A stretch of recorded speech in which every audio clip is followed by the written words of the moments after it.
Au Niger, les manifestations contre l'annonce de la victoire de Mohamed Bazoum, candidat du parti au pouvoir, se poursuivent. La situation reste toujours tendue entre opposants et forces de l'ordre à Niamey, la capitale du pays, 48 heures après la proclamation des résultats par la CENI.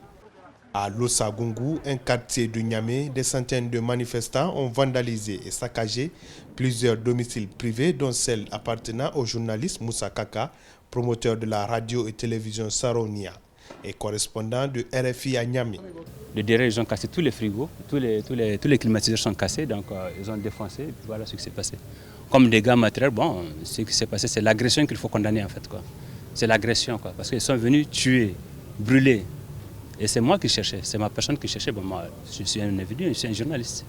Le travail de journaliste, je le ferai même demain. Faisant le bilan des manifestations qui secouent Niamey et plusieurs villes du pays depuis la proclamation des résultats du second tour de la présidentielle, les autorités ont annoncé 2 morts.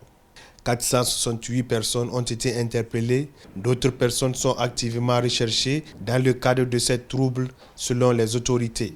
Les auteurs de ces exactions, de ces forfaits, on a interpellé un certain nombre d'entre eux, y compris certains hommes politiques. Et le principal responsable, il est recherché. Mais comme à ses habitudes, il est en fuite. Mais on le trouvera.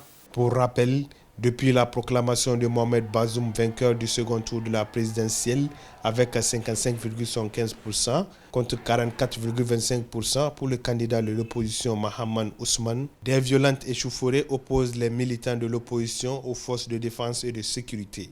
Des heurts qui s'accompagnent d'actes de vandalisme et de pillage visant les biens privés et des domiciles appartenant à des supposés proches du pouvoir.